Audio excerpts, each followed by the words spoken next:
So dito nga mga kalpa na setup na natin yung mga spring tsaka yung bola, nalinisan na natin lahat. Ngayon salpakan na lang siya. So ulitin ko yung mga pinaglalagay natin dito, straight.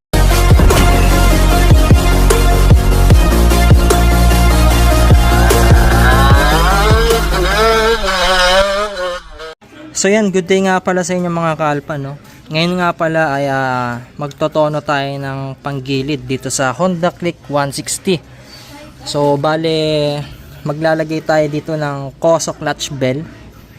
So ito, naka-lighten na. Hindi to sponsored ng Koso . So by the way, pareho lang po ang pang Click 125, 150 tsaka dito sa mga PCX 160 or Click 160. So I'm not sure kung pwede ito sa ADB 160, pero pare-pareho lang naman ang mga bell ng mga yan.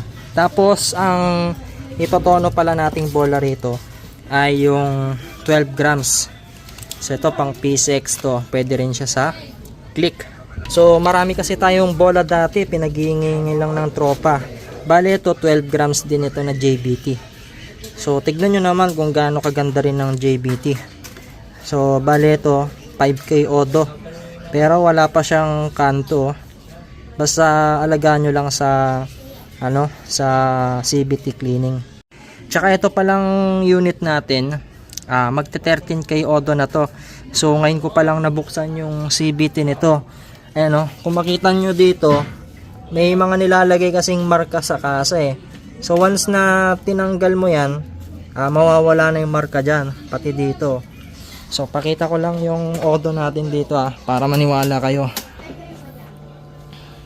Ayan, 12,613 yung odo. Ngayon pa lang nabuksan yung panggilid nito. Tapos yung air filter kasi nito madumi na, nabuksan ko kanina. So bali dito gagamit muna tayo ng white tools. Meron naman na tayong impact pero tinetrain ko kasi yung sarili ko na gumamit ng white tools. So mas maganda yung alam mong gamitin yung white tools tsaka yung ratchet. So ang maganda rito, maglalagay na lang tayo ng tanda para alam natin yung pinakahigpit niyan. So ang advantage kasi kapag gumagamit kayo ng white tools, so pwede nyo kasing dalhin to pati ito. So kahit hindi na kayo magdala ng ratchet. So yung iba kasi madalas kumakalag yung pulley nut nila. So advantage yun kapag magaling kayong gumamit ng white tools pag naglo-long ride kayo. So kung may narinig kayong problema sa CVT ninyo, alam niyo magkalag, di ba?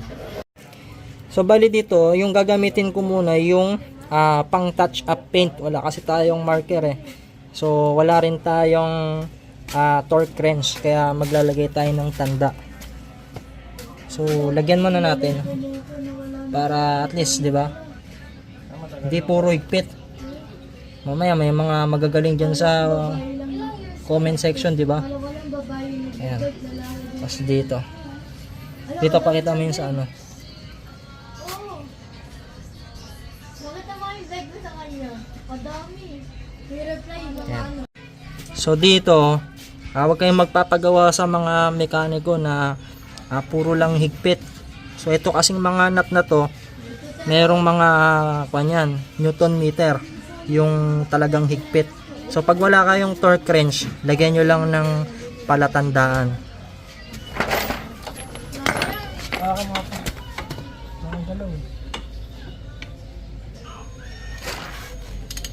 Magaan lang pala, no? O yan, napakadali lang, di ba? Ayan, tatanggalin ko na yung dito. Torque drive nut. Talagang may... So bali dito mga kalpa, tignan niyo, pareho lang yung bell ng Click 125 sa Click 160. So syempre pang PCX 160 din to. Yun lang, medyo magaan lang itong Koso bell kasi nga naka-lighten na siya. Ito yung stock niya. So i-check natin kung ilang gramo. Ito, ang gramo niya 19 grams. Tapos yung tamang paglagay dito mga kalpa, yung sa stock kanya na paglagay, tamang paglagay pala. So ito gayahin lang natin yung yung sa dati, nakapaharap So ito yung may takip. Ayan, papaganito nyo lang. Ayan. So 13K odo na to ah. Tignan ninyo, wala pa siyang kanto. Tibay talaga ng stock. So yung brand niya ay Bando. Ayan. Yung code or code number niya NJ08. So dito nililinis muna natin yung CVT. Ayan oh, kadumi oh. Ayan, mamaya pag nalinis natin to, papakita ko yung set. Tapos kung ano yung magiging output niya. So bali dito nga mga kalpa no, nalinis na nga pala natin yung panggilid natin. Ayan. So medyo natagalan lang tayo, talagang nililinis natin mabuti. Pati yung crankcase cover nilinisan na rin natin. So bali ito pala yung ilalagay natin dito sa clutch spring. So bali TSMP brand ito. So 12 RPM yung ilalagay natin. So di ko lang sure kung ilan yung sa stock, baka nasa 800 RPM lang siguro. Tapos ito yung comparison ng stock sa aftermarket. So kung makikita ninyo sa stock, marami siyang turns. So ayan, 1, 2, 3, 4, 5. Tapos dito 1, 2, 3, 4 and apat lang. Kung mapansin niyo, yung spacing niya, tawag dito, malilit lang yung gap. Sa aftermarket, ayan, malaki. Ang pa naman ito, TSMP na 15 RPM. So magkakuan tayo rito, more on RPM yung gagawin natin. Syempre mag-straight 12 tayo na ply ball. So biruin niyo 19 grams to straight 12. So bale 7 grams yung nabawas. Dito sa 12 grams, 12 times 6 ninyo nasa 72 grams siya. Tapos kapag 19 grams times 6 ninyo nasa 114 grams siya. So ang laki ng difference, 'di ba? So nasa sa inyo yan kung ano yung driving habit ninyo, kung city driving o long ride.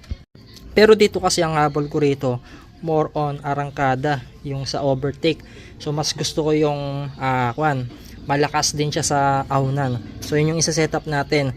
So dito kasi sa CVT natin, hindi siya ganong may tunog eh. Padan nga mo. So pakinggan niyo, walang ganong tunog yung CVT natin.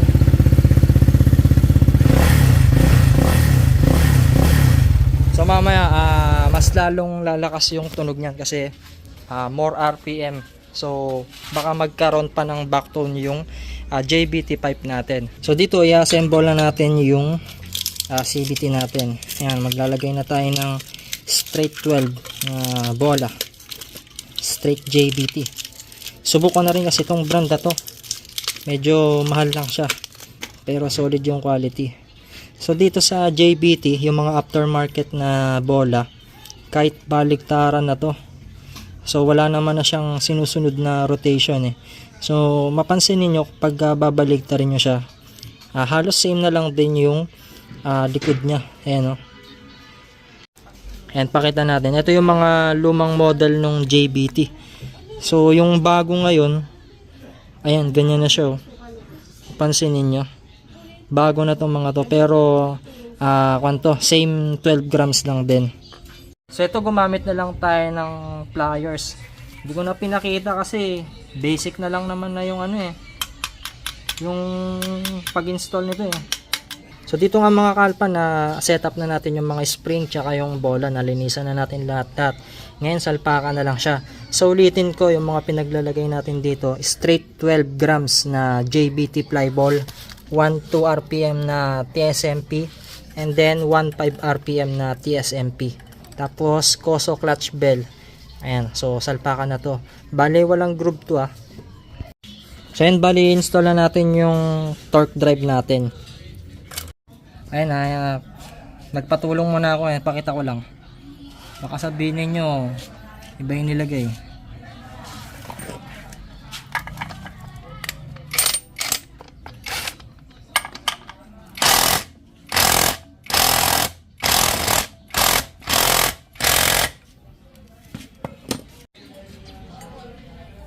Ay, tigas ng 1.5.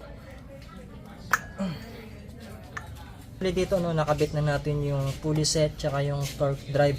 So start na natin kung may pagpag.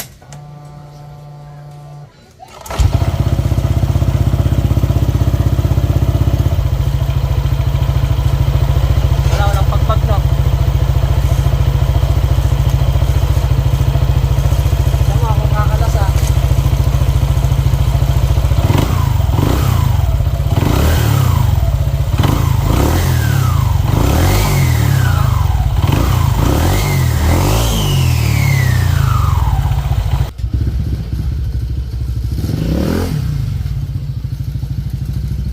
Yung floating disc yun ha, yung floating disc.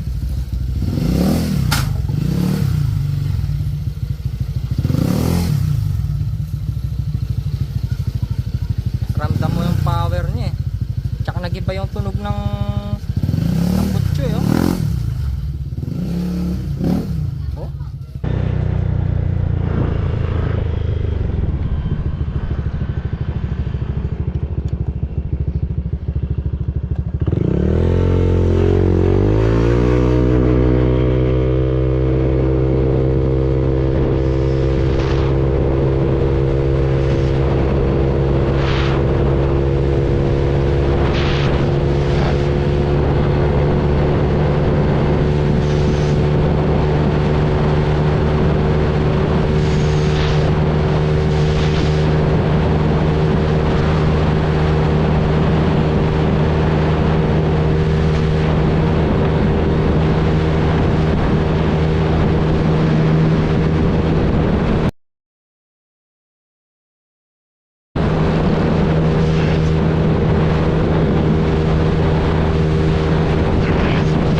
Bali dito mga kalpa no, tatry natin itong CVT set natin. So bali dito anong tawag dito, meron pa tayong mga bit-bit. Ayan. Tapos pati sa loob meron din. And then ito yung disc natin. Ayan. Ayan kasi yan ha. Try natin.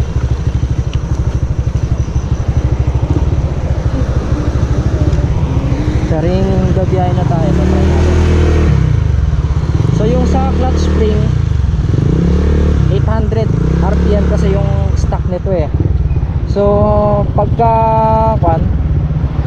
i-rev mo siya, hindi pa siya ganong alis. Normal lang ito kasi nagpalit tayo eh. So once na nag-1 to siya, dun siya alis.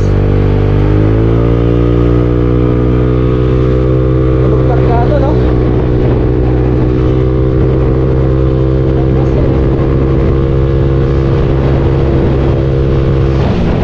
So yung fuel consumption pala nito mga kalpa, ayan yung average niya, kilometer per liter, nasa around 43.2. At by the way, premium yung gamit kong gasoline dito. So yung pula, so which is 95 octane. So hindi tayo nag-unleaded, yung kulay green. So pareho lang naman silang unleaded, pero yung octane level kasi plus 2 kasi yung sa premium. So dito ayan naglalaro siya sa 43.2 something. So nung all stock pa yung CVT natin, naglalaro siya sa 45 to 48. So goods na rin, minus 5 kilometers per liter yung nabawas dito sa CVT setup natin. So okay lang yan, ganun talaga ang buhay. Kung ayaw ninyong magastos sa gas, mag-all stock kayo. Ayan. So by the way, yung advantage nito mga kalpa, sabi ko nga sa inyo, meron siyang arangkada, gitna, dulo. So lahat ng makikita nyo sa set nandito na, dito sa CVT set na to. So maganda rin siya kapag may angkas. So ito, na-try na natin. May mga bit-bit pa tayo. Doon sa top speed natin kanina, 120, parang nakukulangan pa ako nun eh. Pero mahangin na yun mga kalpa. Nakita nyo naman, sobrang hangin. Sa lubong pa yung hangin. Tapos both up yung tires natin, front and rear, nakasilan pa tayo. Hindi ko lang alam kung nakaka-apekto yun sa performance ng motor natin. So I'm not sure pero kung comment down below kung may epekto yun, tapos paliwanag nyo na rin para lahat tayo magkaroon ng idea, di ba? Diyan tayo sa comment section mag-usap-usap. Napakaganda, solid sa overtaking. Tapos kapag taunan, talagang damang-dama mo yung setup na ganito. So kailangan mo talagang magbaba ng bola pagka trip mo talaga yung long ride at saka naghanap ka pa ng dagdag power sa unit ng engine mo. So diruin mo 19 grams tapos down ka sa 12, di ba? Napakalaking big deal nun. So yung downside lang nito, yung disadvantage niya, kapag ka-traffic, syempre yung clutch spring natin 800 RPM from stock to aftermarket, nag-upgrade tayo ng 1 to RPM, di ba? So pag ni-rev mo kasi yan, yung minor natin kasi nasa usually 800 RPM to 1000 RPM yung minor niya eh. So di ba pag stock yan, pag ni-rev mo, alis ka agad siya. Pero syempre nagpalit na nga tayo ng aftermarket na clutch, nagtaas tayo ng plus 400 RPM. So damang-dama mo na pag tiniga mo, hindi ka agad siya alis. Kailangan ma-reach niya muna yung 1200 RPM, di ba? Tapos ang kagandahan doon, pagka naka-release ka na, yung ganito na, ayan, nirelease ko na yung hand ko sa throttle natin, may sipa pa siya eh. So ibabalik kasi nung lining yun. So sa may bell, di ba? So dun yung balik niya. Kapag ka-traffic kasi, syempre rev ka ng rev, di ba? So magastos siya sa gas. So yun lang yung downside niya. Pero kung hindi mo naiisipin yung ganong sitwasyon, syempre nga more power, more gas, di ba? May mga downside yan, mga yan eh. Sa stock nga, good siya sa fuel consumption, pero boring kasi yung stock eh, kaya tayo nag-upgrade, di ba? So dito tono-tono lang to. Kung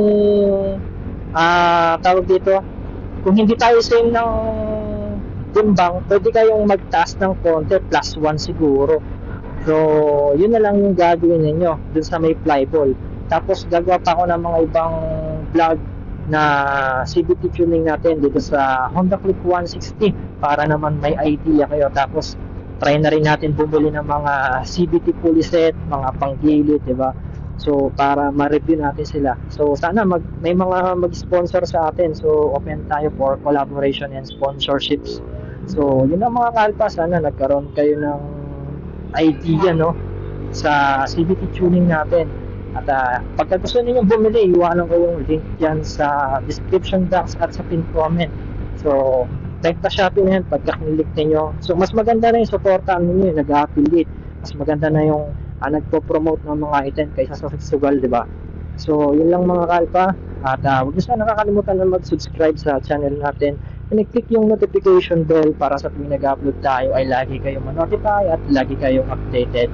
And thanks for watching and goodbye. I know is